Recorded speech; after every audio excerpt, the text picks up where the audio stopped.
BTV देख रहे सभी दर्शकों का स्वागत। मैं हूं लवदी बडियाल। बुलेटिन की शुरुआत करते हैं हेडलाइंस के साथ। मणिपुर में 23 सितंबर को हटाया जाएगा इंटरनेट बैन, मणिपुर के सीएम एन बीरेन सिंह ने दी जानकारी। NIA ने खालिस्तानी समर्थक गुरपतवंत सिंह पन्नू की पंजाब और चंडीगढ़ की प्रॉपर्टी को किया जब्त। प्रधानमंत्री नरेंद्र मोदी ने नई दिल्ली के विज्ञान भवन में इंटरनेशनल लॉयर्स कॉन्फ्रेंस का किया उद्घाटन। राजस्थान से लगती भारत पाकिस्तान सरहद पर सेना को युद्ध अभ्यास के लिए एक और जमीन की गई आवंटित। अब खबरें विस्तार के साथ। मणिपुर में 3 मई से चल रही जातीय हिंसा के बाद राज्य में लगा इंटरनेट बैन शनिवार 23 सितंबर को हटा दिया जाएगा। ये बात मणिपुर के सीएम एन बीरेन सिंह ने कही है। बता दें कि इससे पहले 25 जुलाई को ब्रॉडबैंड सेवाएं सशर्त बहाल की गई थी। बीरेन सिंह ने मीडिया से चर्चा के दौरान कहा कि सरकार ने फेक न्यूज और हेट स्पीच को फैलने से रोकने के लिए इंटरनेट बैन किया था।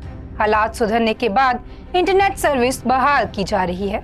पिछले 2 महीनों में स्थिति में सुधार हुआ है और संवेदनशील इलाकों में सुरक्षा बलों की तैनाती के साथ गोलीबारी की घटनाओं में कमी आई है। बता दें कि उन्होंने ये भी दावा किया है कि मौजूदा स्थिति पिछली सरकारों की अनियोजित नीतियों से नतीजा थी, न कि किसी हालिया फैसले का तत्काल परिणाम। मुख्यमंत्री ने मीडिया को ये भी बताया कि केंद्रीय गृह मंत्रालय से राज्य में फ्री मूवमेंट एग्रीमेंट को भी खत्म करने की अपील की गई है। इस एग्रीमेंट के तहत भारत और म्यांमार के बॉर्डर के करीब रहने वाले लोग बिना किसी दस्तावेज के दोनों देशों की सीमा में 16 किलोमीटर अंदर जा सकते हैं। NIA ने खालिस्तानी समर्थक गुरपतवंत सिंह पन्नू की पंजाब और चंडीगढ़ की प्रॉपर्टी को जब्त कर लिया है। गौरतलब है कि पन्नू प्रतिबंधित संगठन सिख फॉर जस्टिस का मुखिया है और वह कनाडा और दूसरे देशों से लगातार भारत विरोधी बातें करता है। हाल ही में कनाडा भारत विवाद में उसने कनाडा में रहने वाले हिंदुओं को भी धमकी दी थी।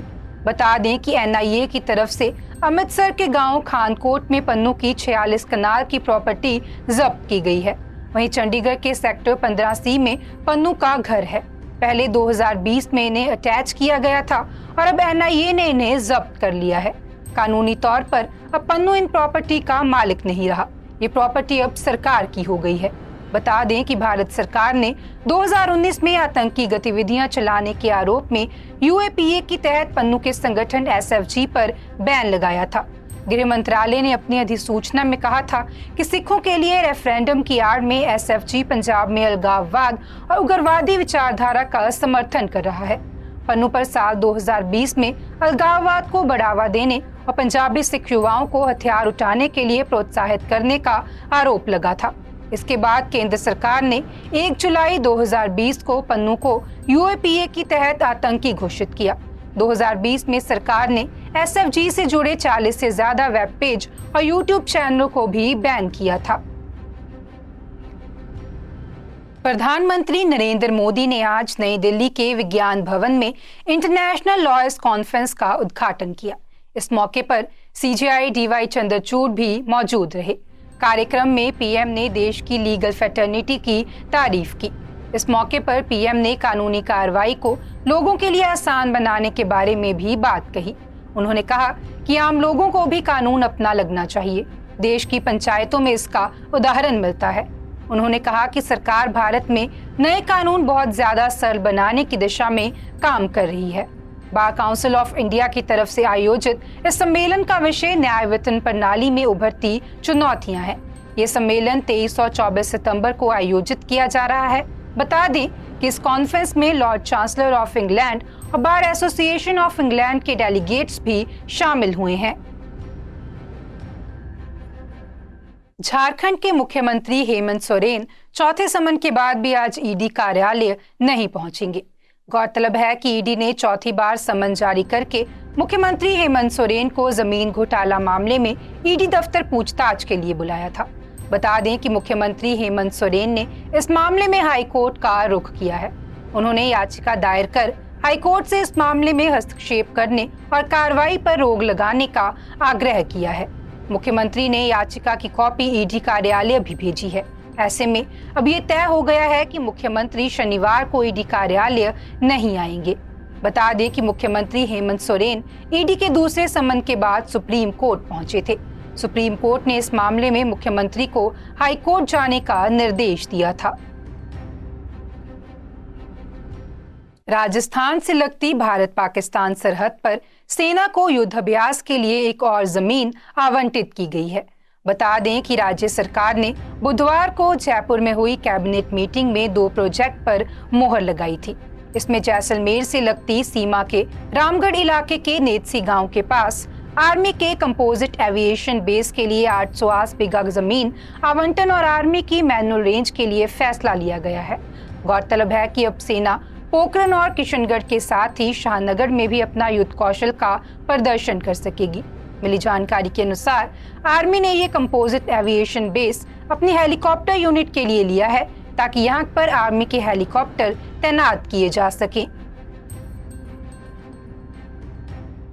एक देश एक चुनाव के लिए केंद्र सरकार की बनाई हाई लेवल कमेटी की पहली बैठक शुरू हो गई है। जोधपुर ऑफिसर्स हॉस्टल में हो रही इस बैठक के लिए पूर्व राष्ट्रपति रामनाथ कोविंद समेत बाकी सदस्य अभी पहुंच गए हैं। गौरतलब है कि पूर्व राष्ट्रपति की अध्यक्षता में 2 सितंबर को बनी इस कमेटी में गृह मंत्री अमित शाह और पूर्व सांसद गुलाब नबी आजाद समेत 8 मेंबर हैं। केंद्रीय कानून मंत्री अर्जुन राम मेघवाल कमेटी के स्पेशल मेंबर बनाए गए हैं। हिमाचल विधानसभा में शनिवार को अवैध ढंग से सेब आयात का मामला गूंजा। ठियोग के विधायक कुलदीप राठौर ने कहा कि ईरान का सेब अफगानिस्तान होते हुए देश के बाजारों में आ रहा है, क्योंकि अफगानिस्तान से बिना इंपोर्ट ड्यूटी के सेब लाया जा सकता है। अवैध ढंग से भारत के बाजारों में पहुंच रहे सेब पर रोक लगनी चाहिए। उन्होंने कहा कि ईरान के सेब को बाघा बॉर्डर से लाया जा रहा है। इससे हिमाचल के साथ साथ जम्मू कश्मीर और उत्तराखंड की एप्पल इंडस्ट्री पर संकट पैदा हो गया है और केंद्र को भी रेवेन्यू के रूप में नुकसान हो रहा है। गौरतलब है कि भारत और अफगानिस्तान के बीच ट्रेड संधि के अनुसार वहां से सेब आयात पर इंपोर्ट ड्यूटी नहीं ली जा सकती। इसलिए सेब व्यापारी इंपोर्ट ड्यूटी से बचने के लिए अफगानिस्तान के रास्ते सेब को भारतीय बाजार में भेज रहे हैं। बता दें कि कुलदीप राठौर ने भारतीय जनता पार्टी के नेताओं से भी सदन में आग्रह किया है कि केंद्र से ये मुद्दा उठाया जाए और अवैध ढंग से सेब आयात पर रोक लगाने का आग्रह किया जाए।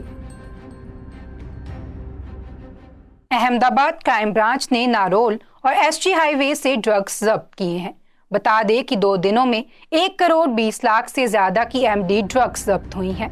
एक महीने में क्राइम ब्रांच ने 9 केस दर्ज कर 2 करोड़ से ज्यादा की एनडीपीएस का माल सामान जब्त किया है। एक ड्रग पैडलर ऑर्डर के अनुसार राजस्थान से ड्रग लाता था और दूसरा हर 3 दिन में पालनपुर से रिक्शा में ड्रग्स लाता था। जानकारी के अनुसार अहमदाबाद क्राइम ब्रांच ने नारोल ब्रिज के पास शिमला होटल से तौफीर उर्फ टाइगर घांची को 521.800 ग्राम ड्रग्स के साथ गिरफ्तार किया है। टाइगर लंबे समय से उदयपुर के आरिफ पठान से ड्रग्स खरीदकर अहमदाबाद में सप्लाई कर रहा था। आरिफ को तौफीफ और अहमदाबाद के अन्य ड्रग डीलरों से ऑर्डर मिलता था और वह अपने ड्रग पैडलर सुहेल अशरफ मंसूरी को अहमदाबाद भेजता था।